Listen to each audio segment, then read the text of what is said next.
Ukraine's President Volodymyr Zelenskyy and the U.S. Defense Secretary Lloyd Austin have attempted to put pressure on the incoming Trump administration. In the last meeting before the White House changes hands, they said cutting off military support to Kyiv would lead to more aggression and chaos.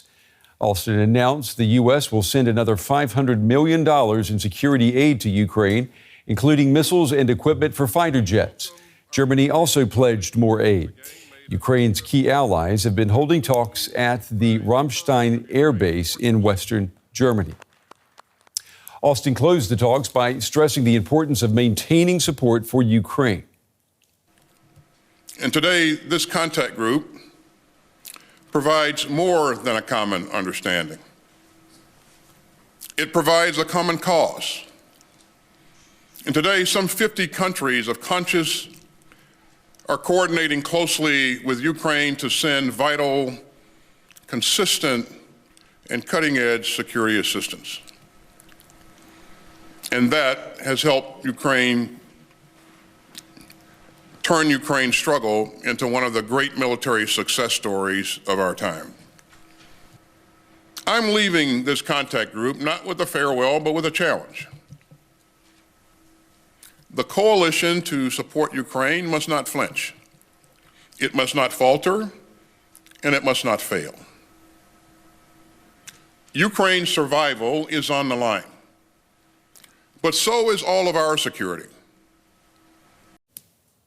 All right, I want to go now to our correspondent, Teri Schultz. She is near the U.S. military's Ramstein air base in Germany, where the meeting took place. Teri, this is the last such gathering of Ukraine's allies before Donald Trump takes office. What are the odds that it's the last such meeting where the U.S. participates at all? We have no idea, Brent. In fact, that this may be the last meeting of the Ukraine Defense Contact Group in its birthplace here at Ramstein, because we don't know whether the Trump administration's defense secretary, whether that's Pete Hegseth or whomever ends up taking that job, will want to lead this group formed by a Biden appointee, Lloyd Austin. So one would think that the Europeans are coming up with contingencies, since this has been such an important group for Ukraine and thus for Europe's own security. I asked that question to German Defense Minister Boris Pistorius at the meeting today. Here's what he told me.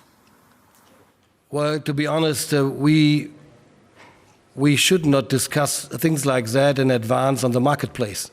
I mean, we don't know any decisions of the new Trump administration, neither whether they will continue to supporting Ukraine or not, or staying member of UDCG, or even leading it also in the future. So we don't know anything. So why should I speculate about what we will do afterwards? What we do is we think about that. So I found that a pretty creative answer from Minister Pistorius, that he seemed to imply that it might be rude to presume they don't want to lead this group, the incoming Trump administration. So he said we shouldn't preempt their decision. Now, I found that also quite surprising, because, of course, I know they're discussing that in their meetings, and they haven't come up with a resolution, Brent. There's been some talk about whether NATO Secretary General Mark Rutte could take over that role. But again, that would be under the conditions that the U.S. has withdrawn its support. So that would be very difficult, perhaps impossible, for the NATO Secretary General to take that over. So they're basically just crossing their fingers and hoping they don't have to come up with an alternative. Yeah, well, good on you for posing that question, a difficult question, but it needed to be asked. How much does Ukraine depend on this group when it comes to defending itself? Massively. And that's why President Zelenskyy showed up here in person today. He doesn't normally come to these groups. He sometimes calls in. There's always a Ukrainian representative, but not the president. And that just shows how important it is. He came here to plead with them not to let this group, fall by the wayside, because what's really important about it, Brent, is that it's not only the 32 NATO allies here. There are 50 countries. So, another 18 in addition to NATO, countries that don't always want their names to be mentioned, but they are supporting Ukraine behind the scenes. And Ukraine very much depends on that support beyond what it's getting from NATO allies. So that's why President Zelenskyy came here to talk with them in person, to shake their hands, and to ask them to continue to support his country. Zelensky typically has a wish list when he attends meetings with allies. What did he ask for today, and did he get what he wanted? Well, of course, as I said, his first wish is that the Ukraine Defense Contact Group continue in its current form at 50 countries to support his country, because the other important thing about it is that it coordinates what kind of aid is going and that these systems work together. Now, Zelensky came in, as he so typically does, asking for more air defense. He wants to try to head off this continual Russian bombardment of Ukraine's infrastructure and its population, especially as winter is coming and the heavy attacks on the energy infrastructure. And in fact, the U.S. package of $500 million does include more air defense. Other countries, like Germany, have pledged more air defense. Germany is, in fact, in charge of the air defense coalition. So, yes, he did get more pledges today, and he's hoping that those efforts do not wane just because we don't know what's happening in Washington after January 20th. That was his most fervent plea today. Do not let January 20th be the end of your support for Ukraine. DW's Teri Schultz near the U.S. military's Ramstein Air Base for us tonight. Teri, as always, thank you. All right, I want to bring in Marina Miron now. She's with the War Studies Department at King's College, London. She joins us from Munich. Marina, it's good to see you. Happy New Year to you. I want to get your reaction first, though, to what we just heard from Secretary Lloyd Austin there. He said that what we've seen happen in Ukraine has made Ukraine one of the greatest military success stories of our time. Is that the case? Good evening, Brand, and of course, Happy New Year to you. Well, we have to consider it in the context. The Ukrainian military has been fighting proxies since 2014, and many of them were Russian-sponsored proxies, Russian PMCs.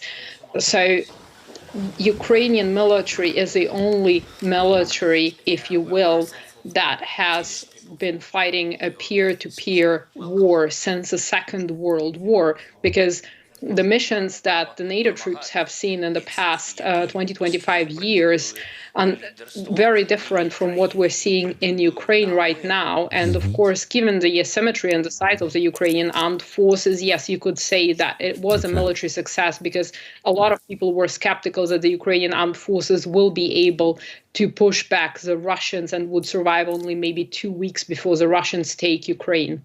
We know that Ukraine is in the midst of a second offensive in Russia's Kursk region. It's facing a barrage of missile attacks from Russia. What do you think President Zelensky, what does he need most right now from his Western partners to push back Russian forces? Well, what we're seeing in Kursk essentially is the prolongation of the line of contact, which doesn't really benefit the Ukrainian forces, given the fact that they're losing a lot of key settlements in the Donbass. And the problem is, of course, Ukraine needs more military aid, more artillery shells, more drones, more air defenses. But there is a bigger problem here, and the problem of training, the problem of manpower, and the problem of desertion. And this is something that has to be solved internally, unless NATO would be agreeing to send NATO troops to fight in Ukraine to provide that additional manpower. But there are a lot of issues, political and military issues, related to that. And this is not a step that NATO would be willing to go. Even the suggestion of President Macron that NATO troops might be deployed to Ukraine to oversee some sort of a ceasefire hasn't been very welcomed amongst other European leaders. The U.S. Defense Secretary Austin today announced another $500 million in security assistance to Ukraine. How helpful is that pledge for the country's military at this moment? Well, it is certainly better than nothing. The problem here is that Ukraine is to receive another $3.8 billion from the United States, and that money will have to be allocated to Ukraine when Donald Trump enters the Oval Office. And so there is a lot of insecurity in terms of what will happen and how long the aid to Ukraine will last. And that being said, the 500 million, certainly they will plug some holes, but it also depends on how quickly you can convert that money into equipment and deliver it to Ukraine. And again, as I said, if you don't have manpower to operate the equipment that's being delivered, then it is in vain, because there are several problems that need to be solved simultaneously in order for the Ukrainian troops to be able to hold off the Russian offensives in the Donbass.